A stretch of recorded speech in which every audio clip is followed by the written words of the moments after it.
नमस्कार मित्रांनो, मन धागा धागा जोडते नवा या मालिकेच्या आजच्या भागामध्ये आनंदी आणि शकू ह्या कामावर येतात. तर आनंदी ही बेनारेंना विचारते की सार्थक सर कामावर आले की नाही. तर बेनारे म्हणतात की नाही अजून. तर आनंदी तेथून गुड मॉर्निंग करून निघून जाते. तर बेनारे सर हे शकूला विचारतात की मिस आनंदी काही प्रॉब्लेममध्ये आहेत का, टेन्शनमध्ये दिसतात, काही प्रॉब्लेम झाला का.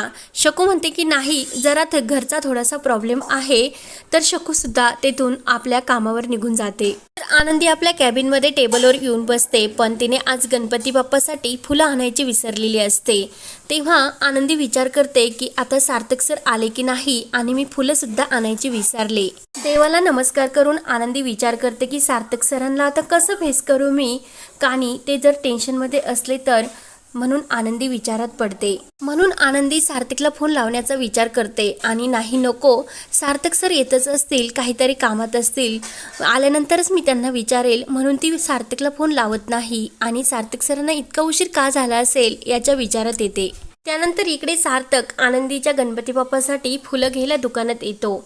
तर तो दुकानदार फुलं द्यायला लागतो, तेवढ्यात एक फूल खाली पाडतो आणि सार्थक ते फूल उचलून घेतो. तर तो दुकानदार म्हणतो की आहो साहेब राहून द्या, ते खाली पडलेलं फूल आहे. सार्थक म्हणतो की मग त्यात काय झाले, खाली पडलेलं फूल देवाला वाहत नाही का, आणि हे फूल आपल्याला चालते, देवाला चालते, मग या फुलाला खाली वाळीत का टाकायचे, आणि ते फूल काही हे वेगळे तर नाही ना, एकच आहे ना. हे फूल आणि ते बाकीचे फुलं हे वाहताना देवाला माझ्या मनातील काही भावना वेगळ्या असणार का, म्हणून सार्थक त्या दुकानदारांना ते फूलसुद्धा द्यायला लावतो. तर तो दुकानदार खुश होतो आणि सार्थकला म्हणतो की इतक्या वर्षापासून मी हा धंदा करतो, पण हा विचार सर मी कधीच केला नाही. त्यानंतर मालती अंशुमनच्या टेन्शनमध्ये येते आणि हा अंशुमन आपल्या आनंदीचा पिच्छा कधी सोडणार तेच कळत नाही. तर अण्णा हे खूप चिडलेले असतात. अण्णा म्हणतात की ह्या अंशुमनला कोर्टाची भाषा समजत नाही, आता मी माझ्या भाषेतच याला चांगले उत्तर देतो. अण्णा लगेच जायला निघतात आणि त्या अंशुमनला चांगलं धडा शिकवतो. त्याने सर्व हद्द पार केली, माझ्या आनंदीला त्रास देतो.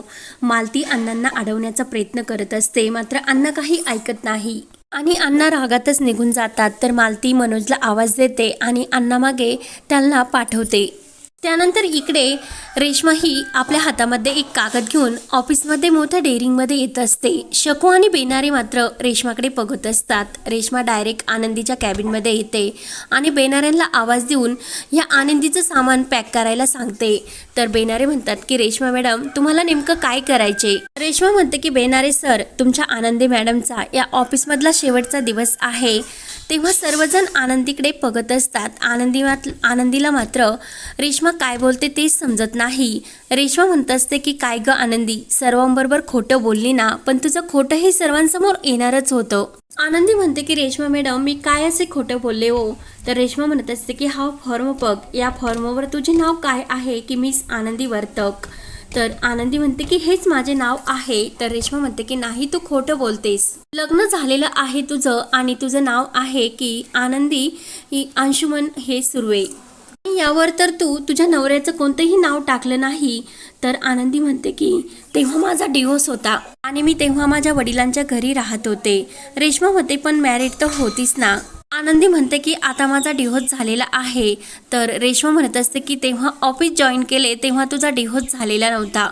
बेनारे म्हणतात की हे सर्व काय चालले. रेश्मा म्हणते की ह्या तुमच्या आनंदी मॅडम आहे ना, ह्या सर्वांशी खोटं बोलल्या आणि माझ्याशी सुद्धा खोटं बोलल्या आणि मला ह्या ऑफिसमधून त्यांनी काढण्याची सुद्धा सर्वांसमोर खोटं इमेज ठरवले आणि स्वतःचं सत्य लपून ठेवले.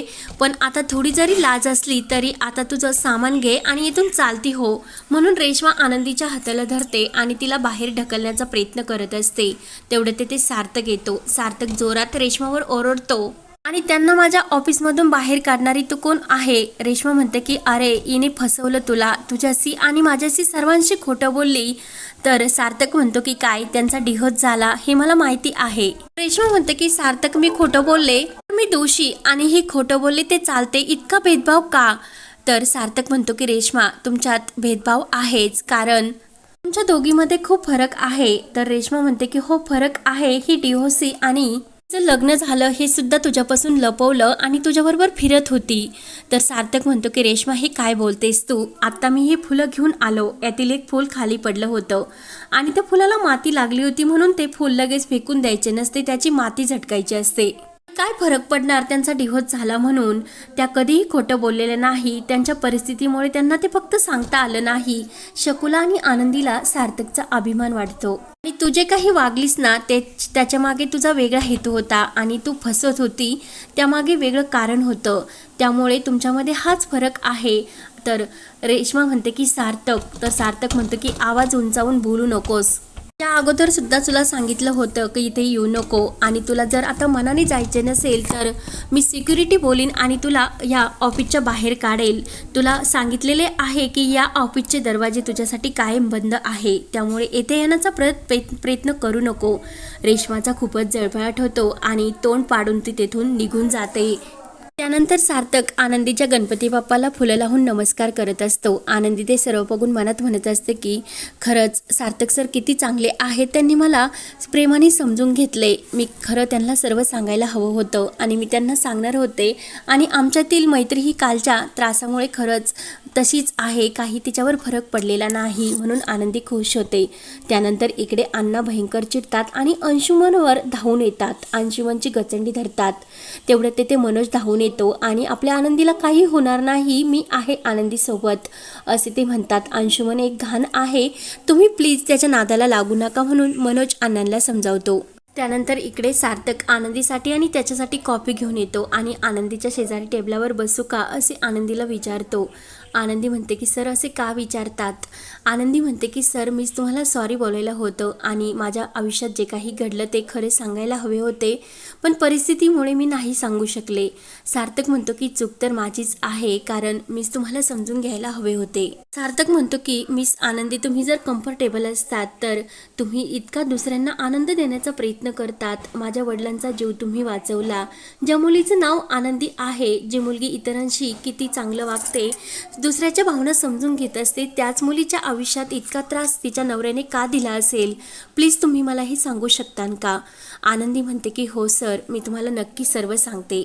तर अंशुमनने दिलेला सर्व त्रास आनंदी रडतच सार्थकला सांगते. सार्थकच्या डोळ्यात ते ऐकून पाणी येत असते. त्यानंतर इकडे अण्णांच्या हाताला जखम झालेली असते आणि मनोज त्यांना घरी घेऊन येतात. मालती आणि लीना खूपच घाबरते आणि अण्णाच्या हाताला बँडेज करते. लीना म्हणते की पोलीस चौकशी चालू आहे, पोलीस त्यांना धडा शिकवतील. मालती म्हणत असते की ज्या आनंदीसाठी तुम्ही त्या अंशुमनशी भांडतात, त्या आनंदीला जर समजले तर काय होईल आणि तुम्ही तिच्या जीवाचा का विचार करत नाही?